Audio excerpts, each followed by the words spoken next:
வணக்கம் நண்பர்களே. இந்த வீடியோ பதிவுல விதி அப்படின்னா என்ன, அந்த விதியை மாற்றுவதற்கான ரகசியம் என்ன அப்படிங்கறத பத்தி தான் இந்த வீடியோ பதிவில் நம்ம பார்க்க போறோம். ஃபர்ஸ்ட், கார்ல் ஜங் அப்படிங்கிற சைக்காலஜிஸ்ட் விதியை பத்தி என்ன சொல்லியிருக்காரு அப்படின்னு பாத்தீங்கன்னா, until you make your unconscious conscious, it will direct you and you will call it fate. அதாவது நம்மளுடைய அன்கான்சியஸா நமக்கு தெரியாம இருக்கக்கூடிய எண்ண பதிவுகள் நம்ம அதை ரெகக்னைஸ் பண்ற வரைக்கும் அந்த அன்கான்சியஸ் பதிவுகளே நம்ம வாழ்க்கையை வந்து வழிநடத்தி சென்று கொண்டிருக்கோம். ஆனா அதை நம்ம புரிஞ்சுக்காம இதை வந்து நம்ம தலைவிதி அப்படின்னு நம்ம சொல்லிட்டு இருக்கோமா அப்படின்னு சொல்லி அவரு கேட்கிறாரு. அடுத்தது, இந்த மொத்த எக்ஸ்டர்னல் வேர்ல்டு, நமக்கு வெளியில தெரியக்கூடிய இந்த மொத்த உலகமும் நம்மளுடைய மனதினுடைய ஒரு வெளிப்பாடு தான் அப்படிங்கறத நான் சொல்றேன். இதற்கு ஆதாரம் வந்து பாத்தீங்கன்னா யோக வசிஷ்டம் சாப்டர் 4 வெர்ஸ் நம்பர் 43 என்ன சொல்றாங்க அப்படின்னு பாத்தீங்கன்னா, எத் திருஷ்யம் தத் ததா பவதி எத் அத்ருஷ்யம் ந தத் பவேத். அப்படின்னா என்னென்ன விஷயங்கள்ல இந்த வெளியுலகத்துல தெரியுதோ அது வந்து நம்ம உள்ளுக்குள்ளேயும் இருக்கு, எந்த விஷயம் வெளி உலகத்துல இல்லையோ அது நம்ம உள்ளுக்குள்ளேயும் இல்லை. So whatever is seen outside is also present inside, whatever is not seen outside does not exist inside அப்படின்னு சொல்றாங்க.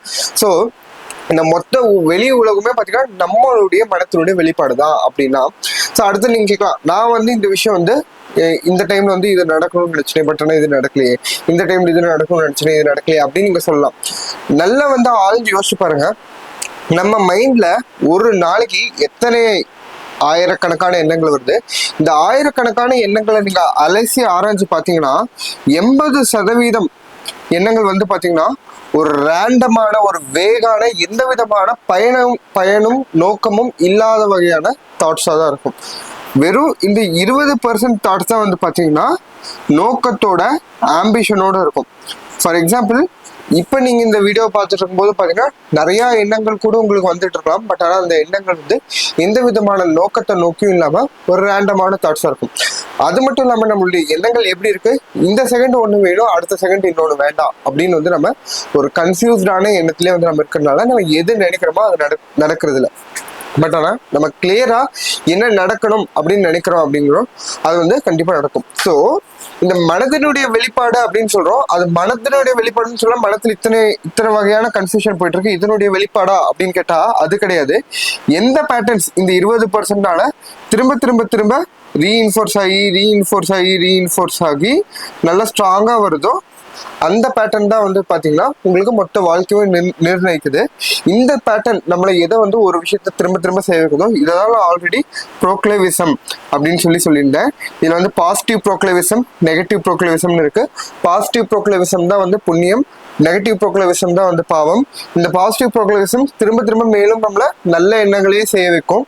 அதாவது உங்களுக்கு ஒருத்தவங்களுக்கு தானம் செய்ய வேண்டும் அப்படிங்கிற எண்ண பதிவு ஆல்ரெடி இருக்குன்னா அந்த பதிவு உங்களை மேலும் தானம் செய்ய தோணும், மேலும் தானம் செய்ய தோணும். அது வந்து உங்களுக்கு ஒரு பாசிட்டிவ் சைக்கிளாவே போயிட்டு இருக்கும்.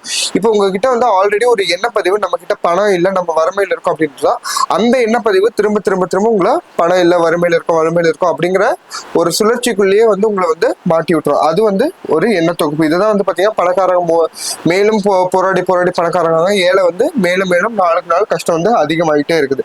சரிங்களா?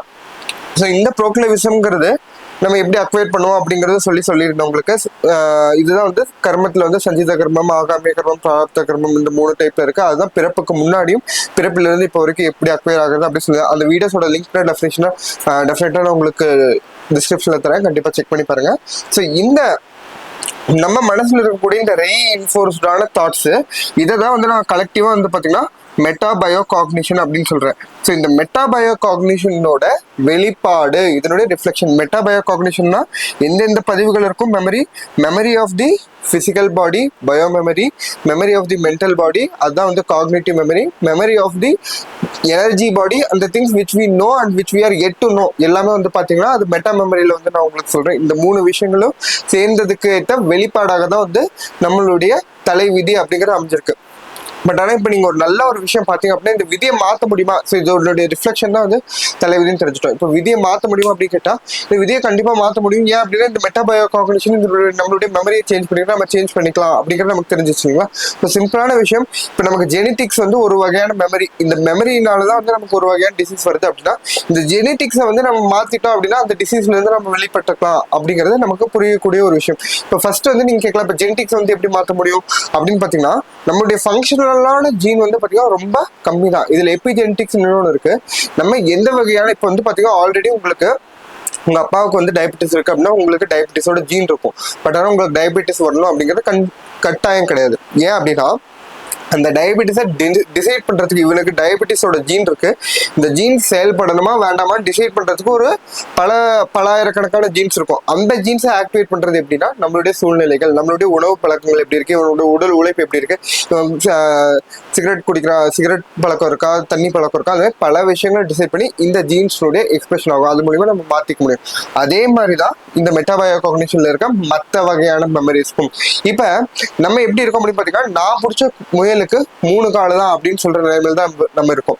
இப்போ ஒருத்தவங்க ஒரு புது விஷயம் வந்து சொல்றாங்க, இப்ப நான் வந்து ஒரு புது விஷயம் சொல்றேன் அப்படின்னா இதை வந்து ஏற்றுக்கொள்ளக்கூடிய தன்மை அப்படிங்கிறது நமக்கு வேணும். இப்ப பல பேர் என்ன பண்றாங்க, ஆல்ரெடி அவங்களுக்கு என்ன விதமான அண்டர்ஸ்டாண்டிங் இருக்கோ அதே அண்டர்ஸ்டாண்டிங்கை தான் வந்து அவங்க ஆமோதிக்கிறாங்களே தவிர புதுசா ஒரு வெளியில இருந்து வரக்கூடிய எண்ணத்தை வந்து அவங்க ஏத்துக்கிறதுக்கு எப்பவுமே தயாரா இல்லை. ஃபார் எக்ஸாம்பிள் இப்ப பிஜேபி இல்ல காங்கிரஸ் அந்த மாதிரி இல்ல ஏடிஎம்கே இல்ல டிஎம்கே அந்த மாதிரி ஏதோ ஒரு பார்ட்டி இருக்கு அப்படின்னா இந்த பார்ட்டி ஆல்ரெடி ஒரு விஷயம் கெட்டது செஞ்சுட்டாங்க அப்படின்னா இந்த பார்ட்டி வந்து ஆல்ரெடி ஒருத்தவங்களுக்கு பிடிக்கல அப்படின்னா அவங்க நல்லது செஞ்சுட்டாலும் நம்ம வந்து அவங்க கெட்ட பார்ட்டி தான் அப்படிங்கிறத பாயிண்ட்ல வந்து நம்ம ஸ்ட்ராங்கா இருக்கும். அது வந்து நம்ம நல்லதை வந்து ஏற்றுக்கொள்ள மறுக்கிறோம். இதே மாதிரிதான் எல்லா விஷயங்களும் பார்த்தீங்கன்னா நம்மளுடைய வாழ்க்கையில ஆல்ரெடி நம்மளுடைய அண்டர்ஸ்டாண்டிங் என்னவோ அதுக்குள்ளேயே தான் நம்ம திரும்ப திரும்ப வாழ்றோம். ஸோ இப்போ வந்து இந்த வீடியோவை நீங்க பாக்குறீங்க அப்படின்னாலே இது உங்களுக்கு ஒரு வகையான ஸ்பிரிச்சுவல் இன்க்ளினேஷன் இருக்குது, ஆன்மீகத்தை பத்தி தெரிஞ்சு கொள்ளணும் அப்படிங்கிற ஆர்வம் இருக்கவங்க மட்டும்தான் இந்த வீடியோவை கிளிக் பண்ணுவாங்க. இதுல இந்த ஆர்வமே இல்லாதவங்க இந்த வீடியோ அவங்களுக்கு முன்னாடியே வந்துட்டு ரெக்கமெண்டேஷன்ல காட்டினாலும் அவங்க இந்த வீடியோவை கிளிக் பண்ணவே மாட்டாங்க. ஸோ இப்ப யாருக்கு இந்த வகையான தன்மை ரிசெப்டிவிட்டி ஆல்ரெடி இருக்கோ அவங்க தான் வந்து இதை கிளிக் பண்றாங்க. ஸோ எப்போ வந்து இந்த ரிசெப்டிவிட்டி நமக்கு வெளியில இருக்கக்கூடிய சத்தியத்துக்கு ஏற்றுக்கொள்ளக்கூடிய ரிசெப்டிவிட்டிலையோ அப்போ வரைக்கும் நம்மளுடைய வாழ்க்கை வந்து பாத்தீங்கன்னா நம்மளுடைய ஆல்ரெடி இருக்கக்கூடிய எண்ண பதிவுகளான மெட்டாபயோ காக்னிஷனுடைய வழியிலே தான் திரும்ப திரும்ப நம்ம வாழ்க்கை நடத்திட்டு இருக்கோம். அதுதான் வந்து இவர் அன்கான்சியஸ் அப்படின்னு சொல்றாரு. அதை வந்து நம்ம ரெகக்னைஸ் பண்றது இல்லை, அதனுடைய கட்டுப்பாட்டுல நம்ம வாழ்க்கை நடத்தும் போதும் அதை வந்து நம்ம விதி அப்படின்னு வந்து நம்ம சொல்றோம். ஸோ இப்ப நம்மளுடைய புது வகையான தாட்ஸை உள்ளுக்குள்ள கொண்டு வர்றதுக்கு என்ன செய்ய வேண்டும்? ஃபார் எக்ஸாம்பிள் இப்ப நான் இருக்குன்னு வச்சுக்கோங்க, ஒரு நியூஸ் பேப்பர் இருக்கு.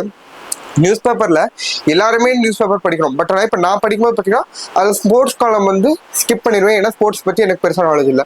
சில பேர் பார்த்தீங்கன்னா சில காலம்ஸ் ஆன்மீக காலத்தை ஸ்பெசிஃபிக்காக தேடி படிப்பாங்க, சில பேர் சினிமா நியூஸை ஸ்பெசிஃபிக்காக தேடி படிப்பாங்க. ஆனால் அதே நியூஸ் பேப்பர்ல தான் எல்லா வகையான நியூஸும் இருக்கு. பட் ஆனால் அவங்கவுங்களுக்கு எந்த வகையான நியூஸ் தேவையோ அதை தேடி படிக்கிறாங்க. ஸோ இப்போ ஒரு சேனல் இருக்கு, இப்போ சன் டிவி எல்லாரும் பார்க்குறாங்க அப்படின்னா அந்த சன் டிவியில் எல்லா வகையான இன்ஃபர்மேஷன்ஸ் இருக்கு. அவங்கவுங்களுக்கு பிடிச்ச மாதிரியான எண்ணத்துக்கு ஏற்ற மாதிரியான விஷயங்களை அந்த டைமை அலாட் பண்ணி அவங்கவுங்க பார்க்குறாங்க. ஸோ பட் ஆனால் நம்ம இந்த என்லைட்மெண்ட் இல்லை ஹையர் கான்சியஸ்னஸ் ஜேர்னிக்கு போகணும் அப்படின்னா நம்மளுடைய ஆல்ரெடி சுழன்று கொண்டு இருக்கக்கூடிய எண்ண தொகுப்புகள்ல இருந்து வெளியிலிருந்து மற்ற சத்தியங்களை ஏற்றுக்கொள்வதற்கு ரிசெப்டிவாக இருக்கணும். இது எப்போ பாசிபிள் அப்படின்னு பார்த்தீங்கன்னா நம்மளுடைய குண்டலினி சக்தி ஆக்கினை சக்கரத்துக்கு எழும்போது தான், அதாவது ஆக்னியா சக்கரத்துக்கு எழும்போது அப்பதான் வந்து வெளியில இருக்கக்கூடிய தாட்ஸ் வந்து நமக்கு அதுக்கு வந்து நம்ம ரிசெப்டிவா இருப்போம். நான் யூனிவர்சல் கான்சியஸ்னா அப்படின்னா என்ன அப்படின்னு பார்த்தீங்கன்னா நம்ம எல்லாருடைய எண்ண தொகுப்புகளும் இந்த யூனிவர்ஸ்ல ரெடியா அவைலபிளா இருக்கு. யோகிகள், ஞானிகள், சித்தர்கள் எல்லாரும் என்னென்ன யோசிச்சு வச்சுட்டு போனாலும் அது எல்லாமே வந்து இந்த யூனிவர்சல் கான்சியஸ்னஸ் அவைலபிளா இருக்கு. ஸோ ஜஸ்ட் நம்ம அதை ரிசீவ் பண்றதுக்கு கெப்பாசிட்டி இருந்துச்சு அப்படின்னா ஆட்டோமேட்டிக்கா அந்த சத்தியங்கள் நமக்குள்ள வந்து ஏற்படும். அதன் மூலியமா நம்ம ஃப்ரெஷ்ஷான எண்ணத்துக்கு வந்து ரிசெப்டிவா இருக்கணும். நம்மளுடைய மெமரியை இந்த மெட்டாபயோ காக்னிஷனை மாற்றிக்கொள்வதற்கான வாய்ப்பு இருக்கு. அதை மாற்றும் போது நம்மளுடைய தலைவிதியை மாற்றுவதற்கான வாய்ப்புகள் இருக்கு. ஸோ இந்த வீடியோ பதிவு உங்களுக்கு புரிஞ்சிருக்கா புரியலையா ஏதாவது அப்படிங்கிறத வந்து நீங்க கமெண்ட்ஸ்ல சொல்லுங்க. இந்த வீடியோ உங்களுக்கு பிடிச்சிருந்துச்சு அப்படின்னா டெஃபினட்டா ஒரு லைக் கொடுங்க. இதே மாதிரி அடுத்த வீடியோ பதிவுல பார்த்தீங்கன்னா செல்வங்களை குவிக்கக்கூடிய ஒரு சின்ன ரகசியம், தினமும் வந்து ஒரு 10 செகண்ட் கூட இதுக்கு செலவாகாது, இல்லை ரொம்ப பணமும் செலவாகாது. அந்த மாதிரி என்ன விஷயத்த செஞ்சு நம்ம வாழ்க்கையில செல்வத்தை ஈர்க்க முடியும் அப்படிங்கிறத பத்தி அடுத்த வீடியோல பார்க்கலாம். இதே மாதிரி வேறொரு பயனுள்ள வீடியோட உங்களை வந்து சந்திக்கிறேன். இந்த வீடியோக்கள் உங்களுக்கு பிடிச்சிருந்துச்சு அப்படின்னா இந்த சேனல் சப்ஸ்கிரைப் பண்ணிக்கோங்க. அது வரைக்கும் உங்களிடமிருந்து விடைபெறுவது உங்கள் மருத்துவராக உங்கள் நலவாழ்விற்கான தொண்டன் மெய்வள்ளி வாழ்க.